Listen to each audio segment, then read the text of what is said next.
Hello, everyone, and welcome to today's episode of Women Talking About AI.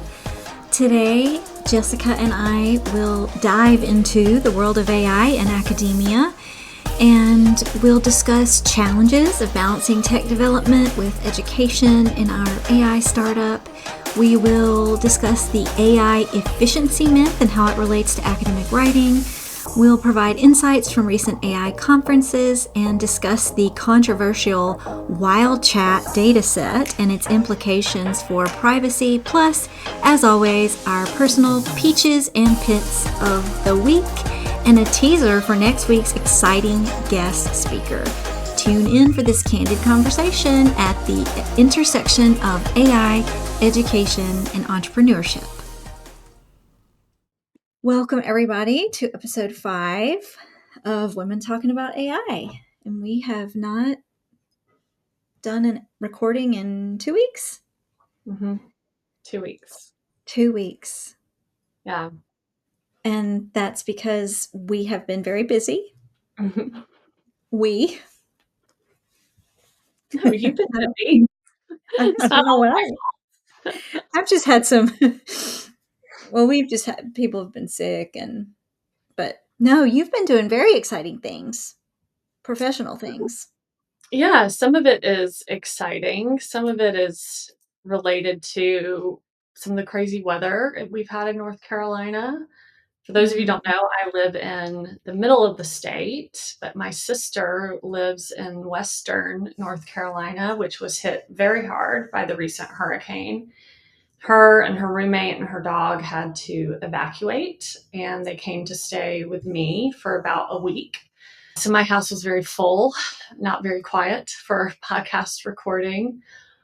At the same time, my parents are moving. They've been living in their house for 30 years and they're older. And so this has been very stressful for them. So I've been going home and helping my mom clean out our attic. So that's been an interesting process. And then I've been doing a little bit of travel. So this week I went to Boston to participate in an AI think tank panel with the colleges of Fenway, which are just several colleges and universities in the greater Boston area. I've been participating in that think tank panel for a few months, and we decided to do a panel to bring together faculty and students from several different higher ed institutions. And I had to do some preparation for that. That was a lot of fun. I'll talk about that today. I also had to travel to Chapel Hill. I met with some undergrad and master's degree students who are learning about like business and innovation and ed tech. So I was talking to them about the story of Moxie. And I was supposed to give a keynote address yesterday to Norwegian educators, which I unfortunately had to cancel because my flight was very delayed and I didn't get home until 2 a.m. and I was a bit of a zombie. So it's been a little hectic. So it feels like today is like the first day that I feel a bit more settled and ready to have my thoughts together to record. Yeah. When you told the story of Moxie, what did you say? Oh my gosh. Well, they had so many interesting questions.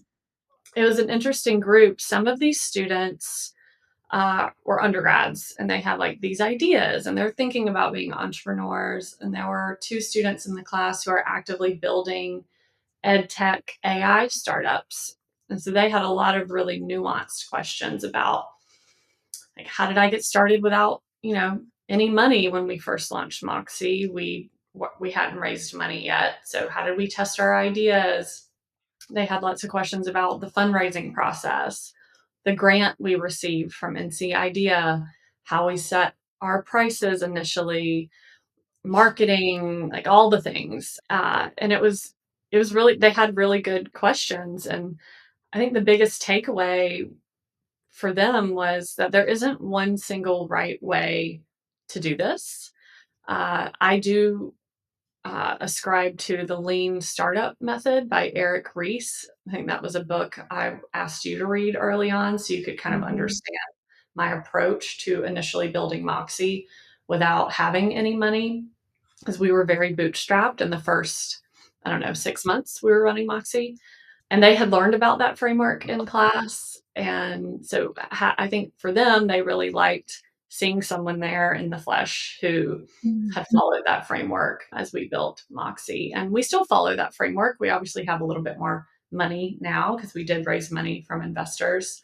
Yeah, I just really kind of gave a lot of specific examples around those early days about how we tested our ideas in a very cheap and affordable way to make sure that our ideas, that the value was there, that the market agreed, because anyone can have an idea and build something, but you need the market to validate that idea. And that typically happens through them not just using your product, but buying your product. So, we needed to see if people were willing to pay for what we were building and then also how much they were paying so we could figure out what our business financial model was. So there was lots of questions, about that. And because two of the students are building an AI ed tech company, they had a lot of really good questions about how we keep up with the rapidly advancing Gen AI Mhm. space. And I couldn't give them a lot of answers because that's something that we struggle with, and I think that we've been pretty open about those challenges. Mhm. What do you think you Yeah. would have said if they had said, "What has been your biggest challenge to date, Kimberly?" Because I think we come at this from very different perspectives, which is why we work so well together. Yeah. Um, well, one big challenge is shifting from I've always been either a teacher or a student. My entire career has been in some form of academia, and so one big challenge has been shifting from this mindset of like, okay, I don't know how to describe it. When you're talking to a student and you've already said something one time, you can say, "Hey, I already said that. Remember, it's in the." You can say it in a different way. There's a different power dynamic. And when you're talking to customers, to clients, you have to be really careful. It's a completely different power dynamic, and it's really helped me learn how to well, first of all, just be much more compassionate and not to assume that what seems obvious to me will be obvious to other people. Like just the different ways that people approach their use of AI, people's different risk tolerance and ambiguity tolerance. The yeah, like for me, I don't ever wonder what's the next step in the AI. The next step is like whatever I need to get out of the AI. But many people don't think like that. So it's like how can you it's not a teaching scenario where you just say this is how we do it. It's like, well what's your goal? And then use that to guide you. I don't know. There's something about that power dynamic of like you are in a position of teaching. I mean, we very much see ourselves as like educators and we espouse AI literacy, but we don't there yeah, I don't even know where I'm going with that, but I think you kind of Yeah. know what I mean. Well, I mean, you thankfully you shield me from a lot of this because we do differentiate our roles. You've taken on the responsibility of managing our customer support Mhm. aspect of the business. Uh, and building a tech company is very different. It's not as capital intensive in terms of human capital. So we don't have those one-on-one interactions with our users. That's not possible. That's kind of the whole point of a tech company is to Mhm. scale. And so we create, tutorials to try to help our users orient themselves to our platform, but that doesn't mean that they watch them or they understand them Mhm. because inherently when we are creating these tutorials and when we're building the tech, we start by making a lot of assumptions about what's going to be intuitive to the user. And then we have to learn and iterate from that. And that can be really challenging. But I mean, I'll just say this because I think it's true. There's certainly this perception that because we're a tech company and we have this product, that we're some big corporation. and we're sort of removed from our users. And that is definitely not the case. I mean, we are a very small team. We wear multiple hats. Like on any given day, we are writing new prompts, testing new tools, getting user feedback, developing marketing materials, developing content for the blog, for our social media pages. We also do research. So we're trying to read and stay up to date on the latest literature and set aside time to conduct our own research. Mhm. I manage, like, my role is very much as a CEO, is always thinking about our finances and how much runway we have left and how much money we're spending. And are we allocating money to the right things? I mean, just managing any of those things alone could easily be a full-time job, but we are on a budget. We don't have millions of dollars of funding. We have very limited funding. And so we wear a lot of hats. And I think from a customer service perspective, what's always interesting is when you or I jump into the chat, because we have a customer support chatbot. I think people are surprised when we're like, hey, it's Kimberly, the founder of Moxie here. And that's because we are like managing the customer support a lot of the times. Because we literally do everything. We don't have like a full-time marketing director or content creator or social media director or even a CFO. Like we do everything. Kimberly and I are the C-suite of Moxie. I'm just gonna pull my. Did that? Yes, that's better. Okay, I had a sunlight right here on me. Yeah, it's hard. And that's another thing that's been really challenging for me is like not knowing what are the benchmarks for success in my daily activities and what is enough. And what is enough has been something I've struggled with my entire life. This is, I think, and many academics struggle with this. You don't get to the doctoral level unless you have really kind of big ambitions, and if we could just approach everything with curiosity and turn off the achievement seeking, I think that would be great. But I have this inherent need to always know, like, well, is that enough? And when is it enough? And can I stop now? Or, on that one particular task and move on to something else. And I'm working on it. Some of that's just me, but yeah, it's this idea of like, okay, when do we pivot? Like, when is there enough evidence to see that something's not working? I mean, we talked about yesterday with the Moxie meetups. Like, we're getting like 3-4 people every week, and before the summer hit, we were getting 12, sometimes 15 or 20. So, are people busier now? Well, like, I don't know. Are we providing value? Yeah, just so many questions. And yet, like, that's my favorite part of the week. I look forward to that because I want to see the users. I want to see that it's having an impact, because I didn't get into this because I always wanted to be a tech entrepreneur. It's not at all what I thought I would be doing. I mean, it still just blows my mind every day. This is not even what you and I set out to do when we started working together. It was very much related to supporting research writers, academic writers, helping them to feel more confident. And it has blossomed into something completely new. And I still want to hang on to that. I still want that to be part of it. I don't just want it to be a tech company. It's very niche, and it's so small. Like, I sort of need it to be that too. Yeah, we talk about this quite a bit. I mean, at the end of the day, we love teaching. I mean, Mm-hmm.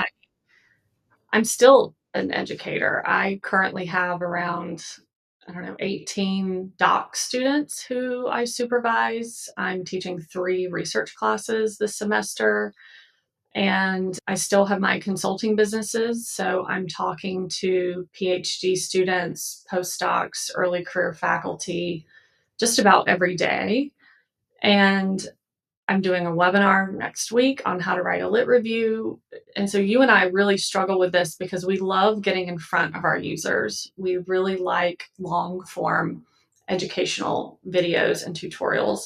We like Mm-hmm. breaking down complex ideas into really manageable learning tasks Yeah. for people, and that's difficult to balance that with the tech. And but I do think that's where we have developed something unique at Moxie, where the tech is not our sole focus. I mean, we are a tech company, but education is core to what we do. I mean, we're currently building out a new iteration of the Moxie platform, and we're building out an entire tutorial database. No, database is not what you would call it, but Like a there's going help to be center. yeah, like a help center, but it's going to help our users think about like ways to use Moxie, give them ideas for use cases and workflows in a very ethical and responsible way. And also teaching AI literacy is something we are passionate about. And that's like the most, I think we're most excited about filming those tutorials. We're like ready to get the tech done so that we can Mm-hmm. film those tutorials, because that's how our users really learn how to leverage Moxie to not just be more efficient. The goal isn't about speed and efficiency, but quality. Mm-hmm. And that's been a constant challenge for us is we don't want to just be behind a computer screen building tech. We want to see how our users are interacting with it, what they're learning, what the impact is, what features they need in order to be more successful. And then balancing that with the budget and the product roadmap and what else is happening in the space. There's a lot of moving pieces, and we don't have a large team to delegate to. We really only have two other part time team members to help us with some of those tasks outside of our dev team. But it's pretty much me and you all day, every day, working through a lot of these objectives and problems that come up. Mm-hmm. Yeah, my husband told me the other day when he comes home from work, because I mostly work at home, but even if I'm in my little office space that I rent, I don't have coworkers. I have people. There are people there who also share the space, but and he and I think I must. He comes home and I must just dump the day on him. I mean, and it's not bad stuff. It's stuff. It's always stuff that I'm excited about, and I want him to be engaged with me about AI.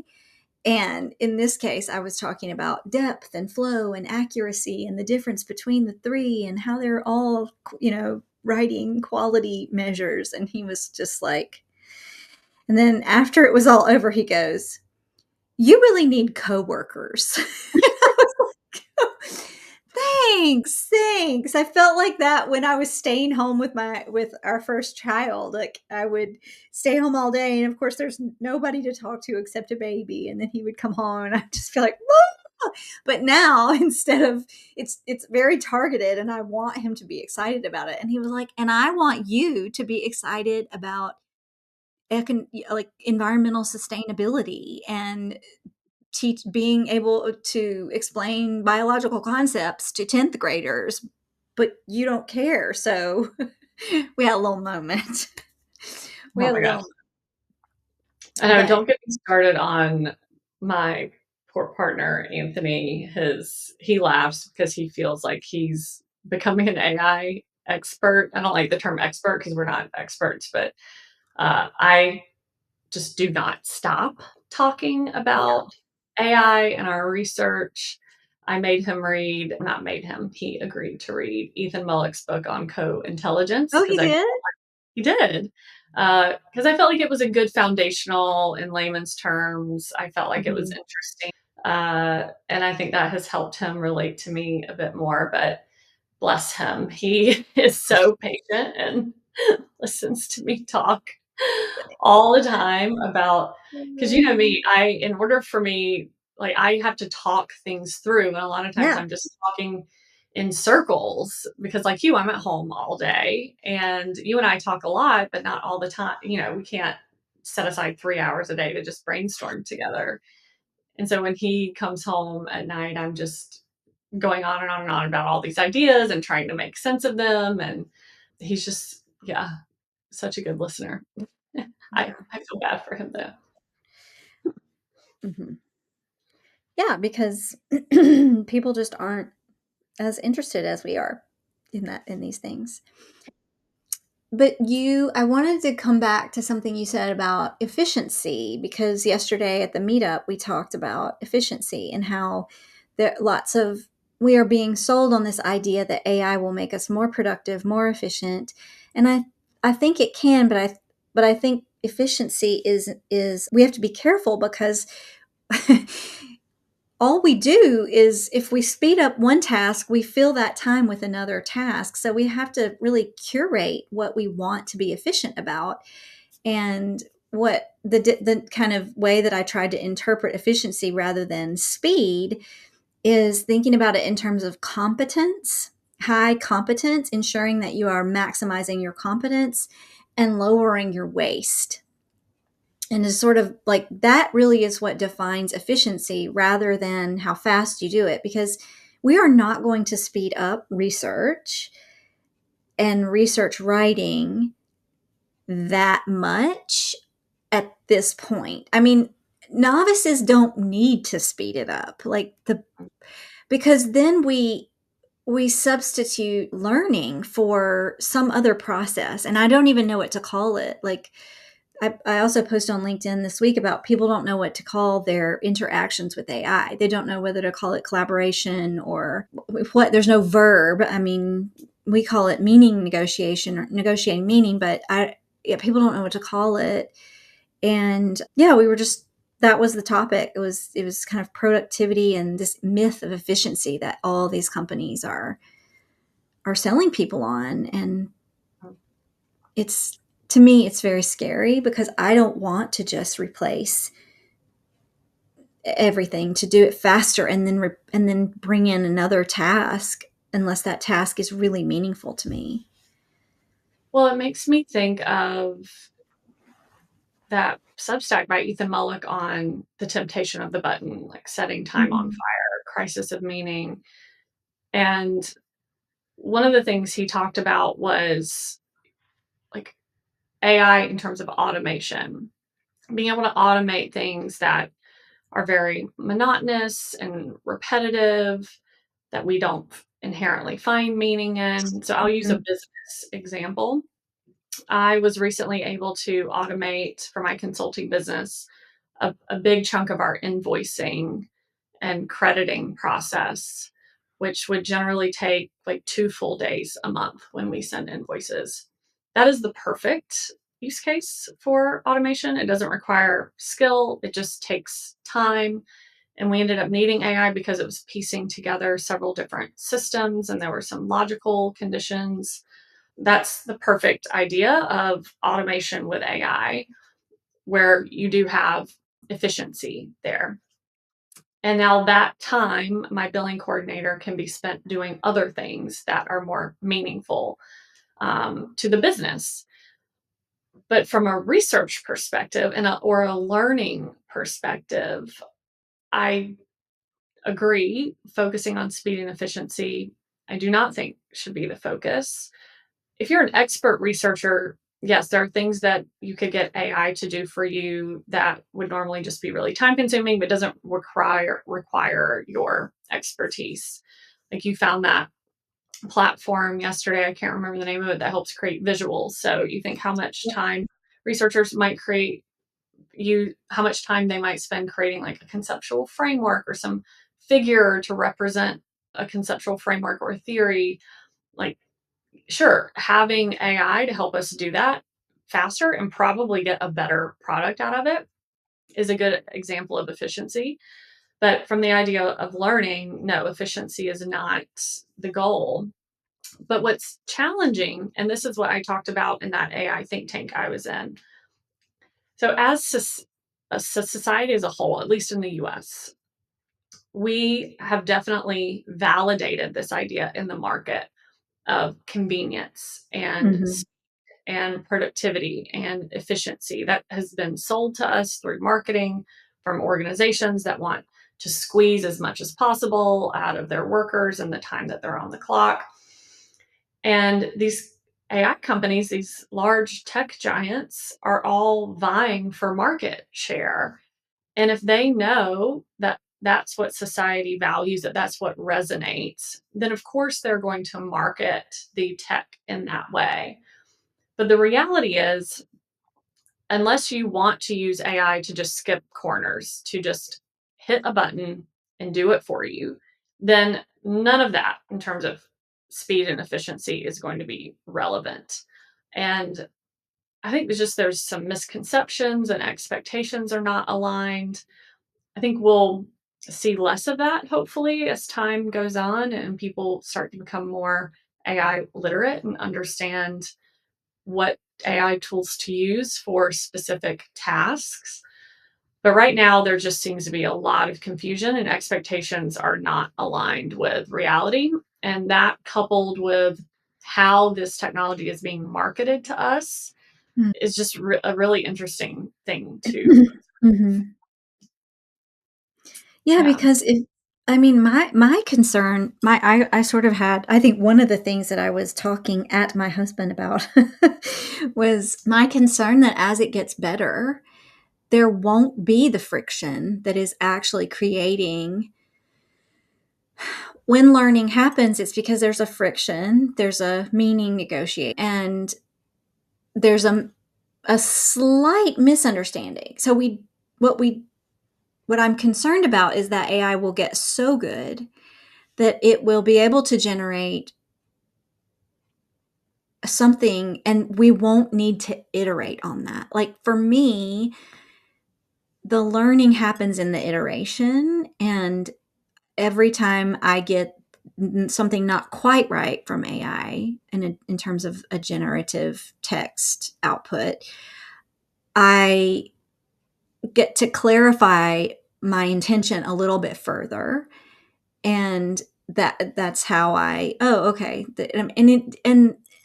And the other thing besides just the friction that is going away as AI gets better is it's not consistent. Like one time I can say something to AI and it will get it and immediately it will be fine, and then another time it doesn't get it. And so I think that inconsistency, people are like, well, it doesn't work, or it's taking me just as long. Well, of course it's going to take you just as long until you learn a new technology. And it's that efficiency value proposition, I guess, that is not, it's just leading us down a path of like, we're disappointed. People are disappointed. I think they get on board and they're like, oh, this isn't great, or they don't know what to ask it. They'll just ask it for, turn this Dolly Parton song into a rap or whatever dumb thing that they heard to do, and it doesn't. Yeah, you have to have a real thing that you need to help to get help with in your life. Well, and you also have to have critical thinking. Yeah. And this is, I mean, I have noticed a decline in critical thinking well before generative AI. This is one of the concerns I expressed in the panel. Is if we can't figure that out, then I do have serious concerns about what the use of generative AI means for learners in terms of bypassing their critical thinking skills. I think that there's an opportunity to strengthen their critical thinking skills, but it's going to take some research, some experimentation. What excited me about that, we'll talk about the WildChat study, but what excites me Mhm. about the idea of having like a corpus of student chatbot interactions in a learning context, I feel like we need to understand how students are using it before we can really understand how to foster critical thinking in those Mhm. conversations. Um, I'll give a brief example of this. So I'm going to imagine one of my doctoral students. Let's say I've been tasked with, I'm writing my research proposal, and I get to the section where I'm thinking about the strengths and limitations of my study. And as a student, the expectation is that I am demonstrating my knowledge and understanding of what some of the inherent strengths and limitations are based on the decisions I've made, the research design, who my participants are, how I'm sampling those participants, et cetera, et cetera. If you just go into a large language model directly to ChatGPT or Claude or Gemini, and you just ask it to identify the strengths and limitations of your study based on the information that you give it, it's going to do exactly what you ask it to do. It's going to provide a list of strengths and limitations. So that is a way to just bypass that thinking process, because I want my students to actually really think about what they've learned about the research designs that they've been exposed to, what they've learned about research in order to develop that list. What an instructor would do, and this is what we are working on at Moxie, is not just getting the AI to spit something out, to just give it to them.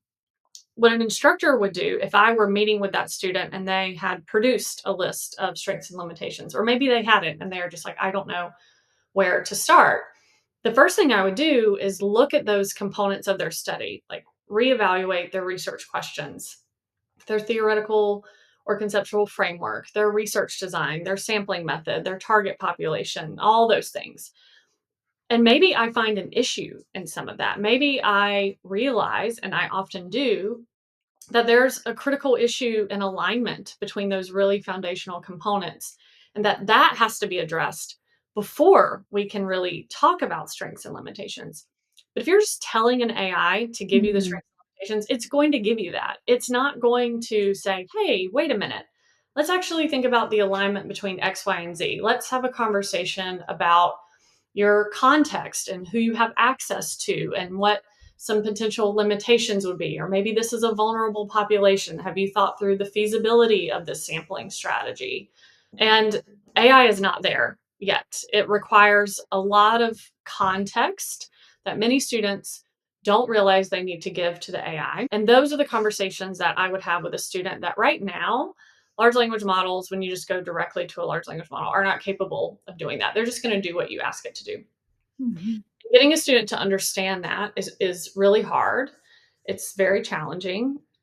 I do think as AI is evolving, there are ways to address this. I mean, this is exactly what we're trying to sort of solve for at Moxie, is because we are domain experts, programming and developing workflows in that application layer so that the AI does recognize some of those earlier foundational components before just giving the student guidance on what they asked for. Because a lot of times students are asking the wrong questions because they don't Mhm. know. They don't know. Mhm. And these are the things that I guess you could say keep me up at night, because Mhm. I know that students are using AI in this way and they don't know what they don't know. So sometimes, a lot of times, they're asking the wrong questions. Yeah. Yeah. And they're given disjointed advice about, if they're asking their committee members, they're getting advice from one person who's like sort of the methodologist, and then they've got the disciplinary expert, and then maybe they have an outside member who's kind of random. and and then you're getting all this like really disjointed, which I think in the end is great, but how it I mean it you yeah, it's sort of like if you think about like an orchestra, you have each individual person maybe needs a teacher for that specific instrument. And but then when they come together, there's got to be a conductor that's bringing it all together. And in theory, that would be the major professor, in theory. But I've worked with a lot of students who their major professor isn't really interested in they were just the closest, they were like the best thing they could get to being interested or being in that particular field. And so there's sort of some, it's not guess. I mean, it's very educated guessing, but it's like, well, we can do our best. And I think, yeah, the best advice I ever got was like, can you justify every decision? Because when I was writing my dissertation, I wanted to know is this the right choice to make? I always wanted to know, is this the right choice? And my major professor would say, well, how are you going to justify it? Like, it doesn't, there is no right or wrong. There is just a justification. That's where the critical thinking is. And yeah, I mean, I love the word alignment for Mhm. how, and I'm shocked at how much students are not thinking about the alignment between the population and the ability to generalize and the Mhm. sample. And then the question itself, even something as simple as I was working with a student the other day, and it was like a question of plurality. It was more like an autoethnography, but the pronoun was plural. It was it was a generalization about a group of people, but the methodology was autoethnography focused on one person. So it's just little things like that. And I mean, that's what I hope to bring as a linguist is like, can we use AI to look for, because that's what an AI is doing. It's looking for linguistic evidence that shows some sort of meaning that can justify or explain in a way that makes it clear what the purpose is and what's actually happening. And so, can we give it those markers ahead of time and say, hey, look for this? Where do you see any disconnects happening? Mhm. Yeah. Yeah, it's very nuanced, and learning is Yeah. nuanced, and Hmm. the way these tools are used should very much depend upon Hmm. the specific use case and what Hmm.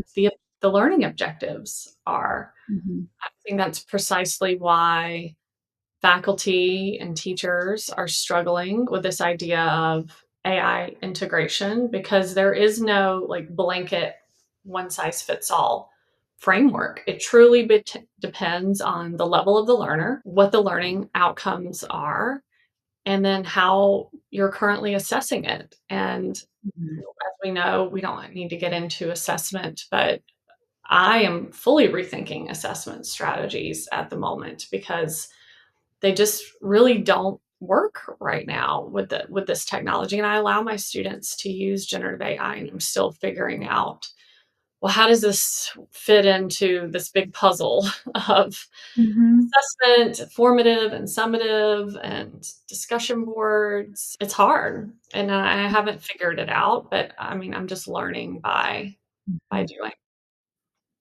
Hmm. And yeah, I was listening to a podcast yesterday, and it was one of the researchers at Meta, Joelle Pino. I don't know. She's from Montreal. She lives in Montreal. Anyway, she has a French last name. I'm just blanking on her name. But she was talking about, they asked her, what is your pet peeve about AI? And she said, I don't like it when people say AI is a black box. And you and I have been talking about how it's really not black. It's more like a glass or translucent box. But regardless of that, she was like, the human mind is the real black box. Like, if you want to get down to like, well, why is it a black box? It's because we we made this sort of model. I mean, it's not a model of the mind, but it's like, I mean, a neural network is designed to work in the way that the human mind works. And she's like, that's what we really don't understand. So this was a problem before we had AI. And I was thinking about that today too, just like a lot of these things that we're talking about were problems before we had AI. It introduces some new issues, but many of them were already there. It's just sort of bringing them to light. Yeah, I'm reading Max Bennett's book on a brief history of intelligence. I'm only on Hmm. maybe chapter 3. I'm not all the way through. But there's two really interesting points that have come about, which is yes, this idea of how the brain works has our understanding of it has certainly evolved, and it also goes back to who are you talking to? Like if you he defines what neurons are, for example, earlier in the book. And depending on who you're talking to, they're going to define a neuron differently. Like, are you talking to Hmm. a neuroscientist or a psychiatrist or a biologist? They're going to think about Hmm. neurons in terms of like biological evolution. Um, so it depends on who you're talking to, but I think that's one of the things I love about AI, it is truly like multidisciplinary. And the more I learn about AI, the more I learn about human intelligence, because it's all based on what we've done, and we have done in AI has been based. We're trying to replicate what we know about what humans do. So I've talked before about Fei Fei Li's work in computer vision, and it's all based off of human vision. So first we have to understand how humans see before we can get computers to see. We have to understand how humans, like our spatial intelligence, works before we can get robots to have spatial intelligence. And that's where I talked about this at the panel, is I feel like I've come full circle. Like I've never really been that interested in neuroscience or truly understanding how intelligence came about and the human brain.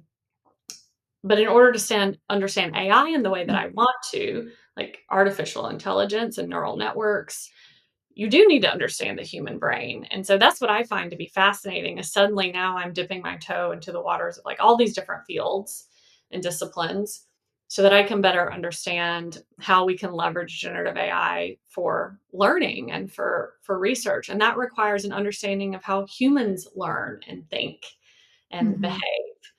Mhm. And that's just been enlightening for me. Through what I've learned is we need to also understand what humans can do in order for all of this to really come full circle and make sense. Mhm. Yeah, yeah. Yeah.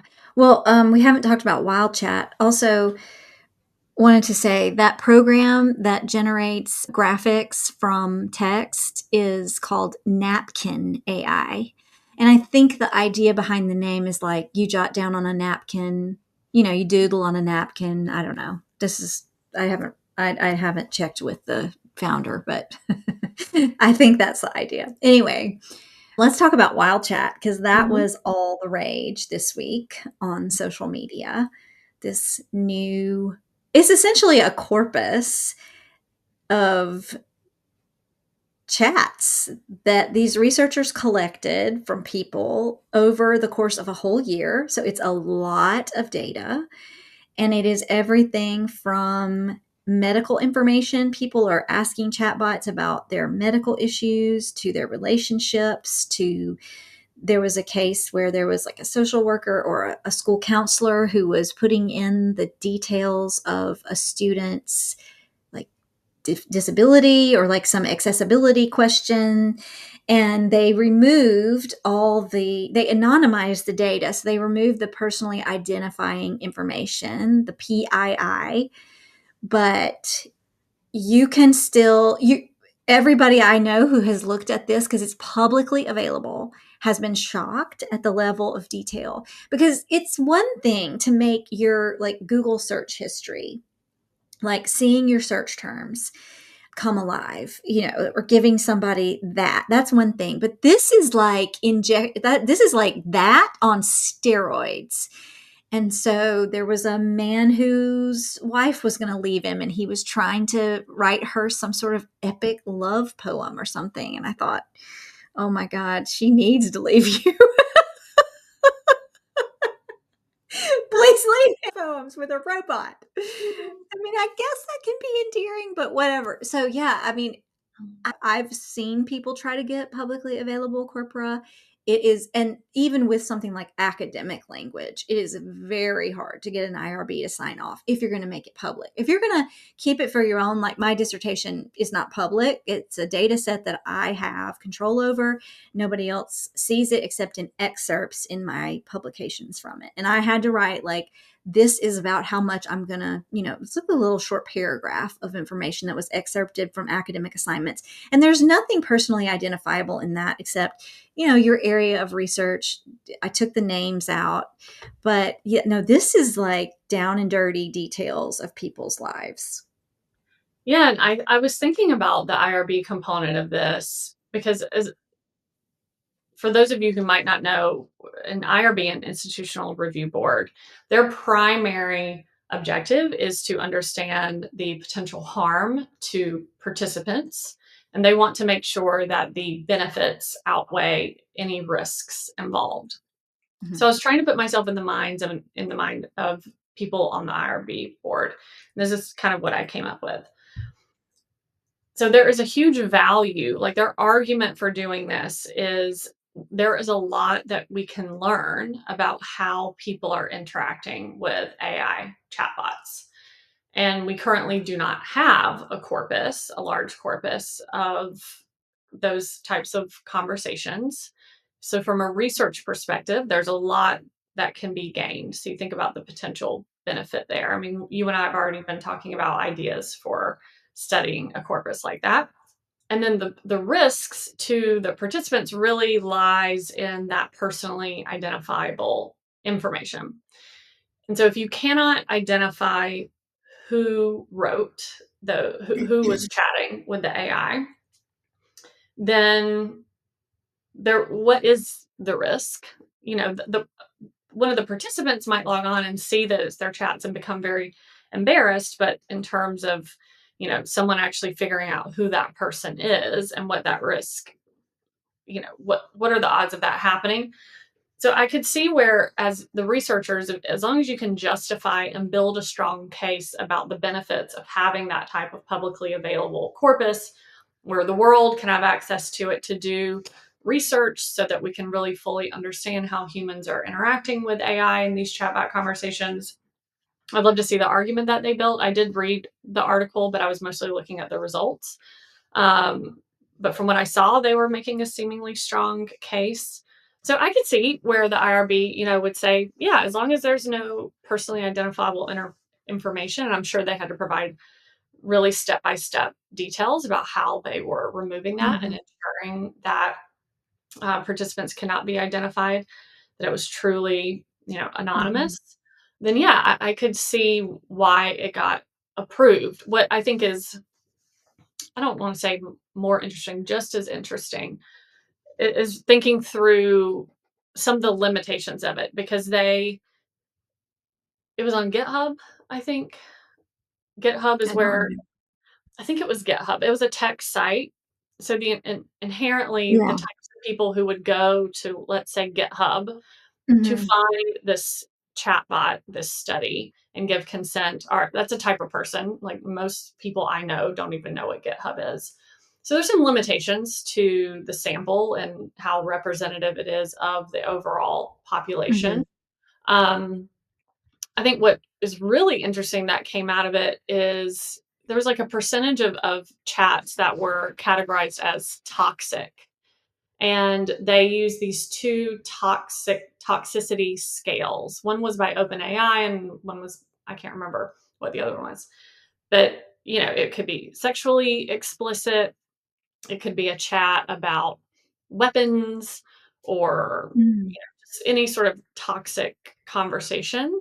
Mhm. And they talked about how up until like June 2023, maybe, that was before OpenAI or some of the LLMs they were using had measures in place to prevent the AI from engaging in that conversation, how they saw this like steep decline in toxicity once those measures were implemented.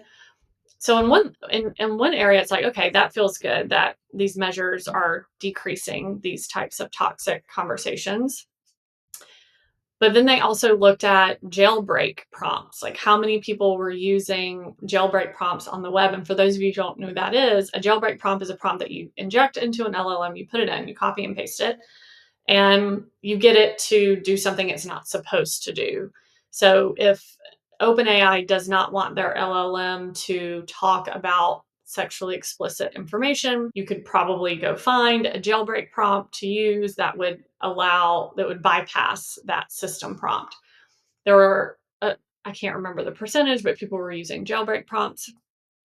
And what that sort of brought me to, and I can't remember if they addressed this in the article, if this was just something that came to me through some other source, is privacy and intervention and censorship.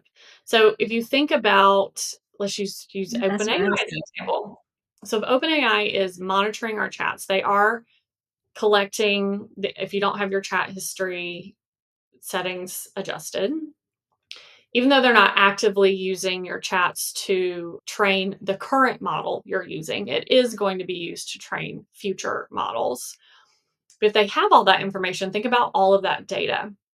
And there was an example that was used around 23andMe. So when that company came about, that genetics company, it was innocent. It was just for like finding your ancestors and thinking about Mm-hmm. your ancestral history. But now, like the FBI can use it to catch criminals.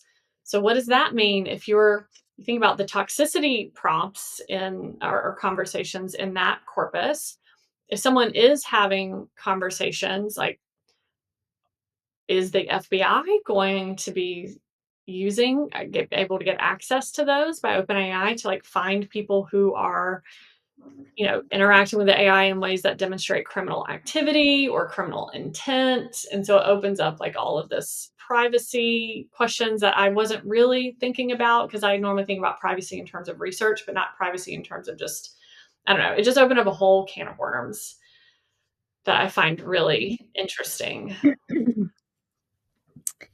Yeah, there's a lot of messy stuff that's happening with privacy and copyright and all sorts of intellectual property. Mhm. Yeah. Yeah, and we don't know. I mean, but I do think we are starting to see more companies come about who are building like closed system private models for organizations, like Mm-hmm. attorneys, healthcare organizations, financial institutions that are not Mm-hmm. these frontier models, so that they can make sure that that information is kept private and only in Mm-hmm. use by the organization. But I don't know, just so much to think Yeah. about. And it's so clear that like policy is not keeping up. I mean, I almost got by Oh, a deep no. fake the other day. The video seemed so real. It was on Instagram. And Mm-hmm.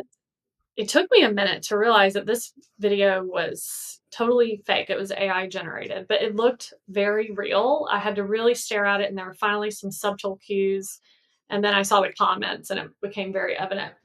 The fact that there isn't already policy in place to prevent that from happening, or for some sort of watermark to be present or a disclaimer, is amazing to me. And Well, it just it is there. I mean, social media does have a disclaimer but it's the user's discretion to toggle it on or off. Mhm. That, yeah, watermarking has to, we need a lot more watermarking. Or some sort of metadata built in so that Yes. that video or whatever it might be uploaded, that Mhm. whatever social media platform or website picks up Mhm. on that metadata and recognizes it as AI Mhm. generated. So it's not up to the user to disclose it. Just the fact that that hasn't happened is Mhm. very discouraging in terms of like, how in the world are we Yeah. supposed to keep up with this tech and how it's evolving? I don't know. Yeah, I made a deep fake of myself, remember, earlier.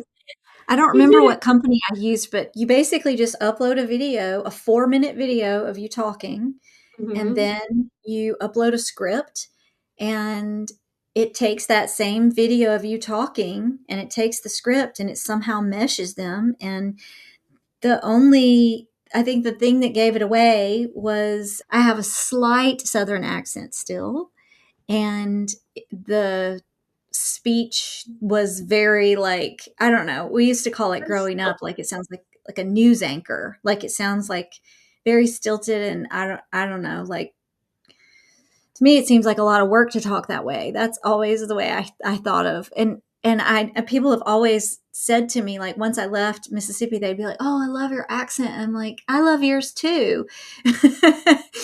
Because to me, that was an accent, whatever, what normal dialect they were speaking. I mean, it sounded different to me. The people on the news had an accent to me, Mhm, the national anchors. So yeah, and I sent it to my son, who of course knows my voice very well, and he was like, "That's not you." And I was like, "Well, it certainly is me, but it's not my speech. It mhm, gave it away." mhm. But for someone who doesn't know you, Yeah, absolutely. If you didn't know me, I don't think you'd know. because my Mm, mouth is moving in the same time mhm. as the words. So it's visually, it's right on par. Yeah.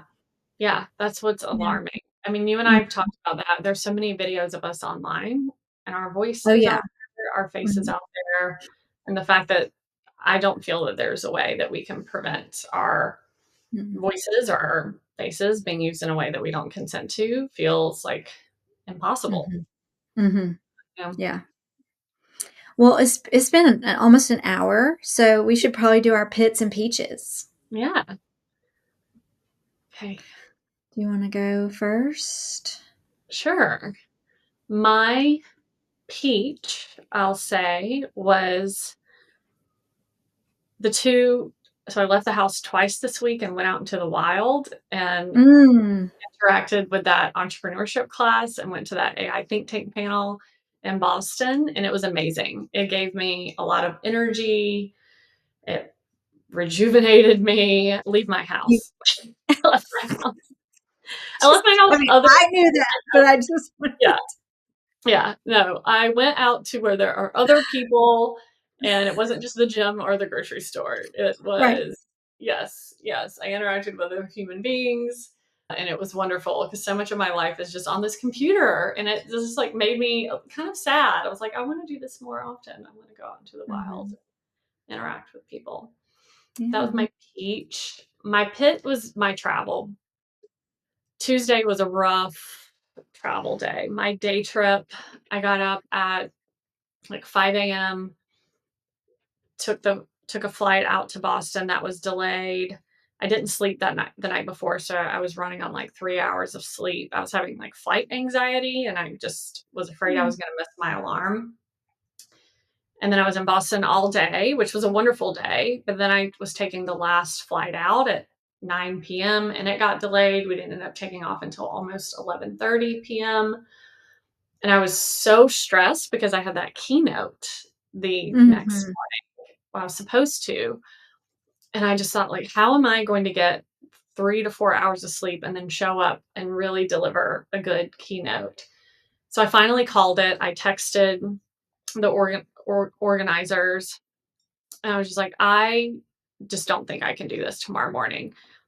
And thank goodness, like, it was a pre recorded session. The actual, like, live session is going to be later in the month. So they're like, no problem. We'll Mm. do this later in the month. And then I just felt relief and I passed out on the plane. But I have generalized anxiety and then just not feeling so out of control. Like I cannot control what's happening with the plane. Mhm. Oh, and that was the funny thing. My flight there, the toilets didn't work on the plane. I texted you because I was like, oh, I'm in a dilemma. Like they're telling us that we can either rebook our flight or just risk it and take the flight without any working bathrooms. And I was like, what kind of decision is this? Like, I have to go to Boston. I have to get on this flight, but I had just drank an Right. entire coffee and drank an entire bottle of water. Right. You know, I always I was slam liquids. Yeah. yeah, and you're like, "Risk it, Oh. girl." So, I went to the bathroom Well, like that 3 I said risk it before I knew you had slammed water and coffee, yeah. just to be clear. So that gave Oh, me anxiety. The whole flight, I just kept thinking about, like, "What if I have to use the bathroom and I can't?" yeah. And yeah, that was just an interesting day. Yeah, Yeah. Huh. but I made it. I'm here. You made it. Yay. What about My pit was that my son got sick. He's been sick a little, and so we had to go to the doctor. He had to take a day off school, and that always is disruptive to the family. Mostly because then I become convinced that I'm going to get it, and because it's all about me. So there was that. That's really kind of, I guess, my only. My husband's been home from work this week some, and that has also disrupted. It's just been an off week schedule wise. My peach. Oh, I just had it and it left. What was it? What was my peach? Oh, I know what it was. I've been having this hip problem, which my chiropractor thought was bursitis, because that's fun when you're my age. And It was bursitis, but the x-ray didn't show any arthritis. He said my cartilage looked good, and he said that exercise, which I was desperate for, won't hurt it or make it worse, but it will make it hurt worse. So it's going to hurt until it sort of settles down. It's inflammation in the bursa, but I'm not going to like mechanically hurt anything by exercising. And the reason that's important is because for mental health reasons, I have to exercise. It is my go-to. If I am angry, stressed, sad, anything, I go to the gym or I go for a walk. And I actually think there's something to the bilateral movement of my body, like walking, elliptical. Like there is something about that regulates my brain. And Mhm. I have felt sort of crazy. I mean, we've also talked about like I'm also in perimenopause. So that is also messing with my head. Mhm. I don't think we talk about that enough. I'm not ashamed to talk about it in public. I mean, most women now are really like my generation of women. I think we're the first ones that are like, wait, y'all have all been doing this for millions of years. Women have been doing this. And finally, my generation, we're like, we are doing this out loud. If we're Yeah. going to do this, it's going to be out loud. It's shocking to me. But yeah, so that means I have my mental health strategy back, that I can exercise and I'm not going to need a hip replacement in 5 years. Yeah, let's hope not. I know you and I are very similar in that way. Oftentimes we'll do walking Mhm. Mhm. meetings. Uh, Mhm. I need those Yeah. endorphins. Those endorphins Yes. that I get from Yeah. exercise are Mhm. critical. Uh, I My don't even whole life.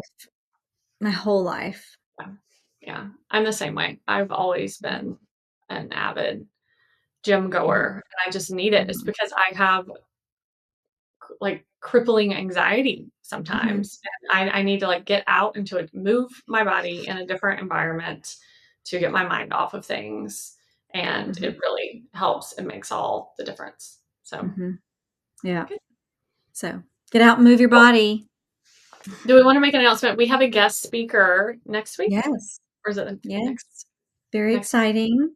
Yes, you'll have to wear out who it Yes. You'll is. have to watch to find out who it is, but she's very knowledgeable in the world of critical AI literacy and writing.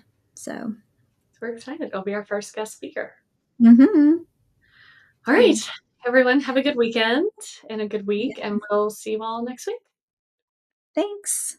Bye. Bye.